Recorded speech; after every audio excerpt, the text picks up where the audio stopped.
Mariing kinondena ng ilang ahensya at opisyal ng Pilipinas ang AI-generated video ng China Daily na naglalarawan sa mga Pinoy bilang mga unggoy na sunod-sunuran umano sa Japan at United States. Sa video ng naturang state-controlled media company, makikita ang isang unggoy na nakasuot ng barong at salakot na sumisimbolo sa Pilipinas at kinukontrol umano ng United States at Japan sa pagsusulong ng 2016 arbitral ruling sa South China Sea.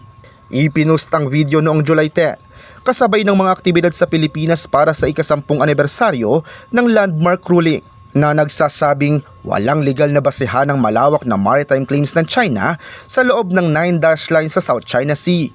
Patuloy namang tinatanggihan ng China ang ruling kahit pinal na ito at kailangang sundin ng dalawang bansa sa ilalim ng UNCLOS, isang international agreement na nagtatakda ng mga karapatan at patakaran ng mga bansa sa dagat. Kaugnay nito, mariing kinundena ni Philippine Coast Guard spokesperson for the West Philippine Sea, Rear Admiral J. Tariela ang video. Tinawag niya itong racist at mapanghamak.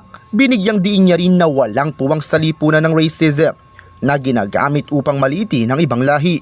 Samantala, hiniling naman ng Department of Foreign Affairs na agad alisin ang offensive video.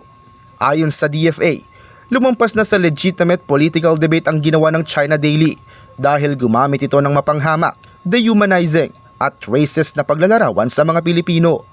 Dagdag pa ng ahensya, ang ganitong uri ng propaganda ay nagpapalala lamang ng tensyon sa pagitan ng Pilipinas at China.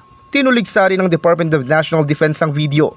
Ayon kay Defense Secretary Gilbert Teodoro Jr., kinukutya nito ang arbitral ruling at pinopromote umano ang karahasan laban sa mga Pilipino at sundalong Pilipino.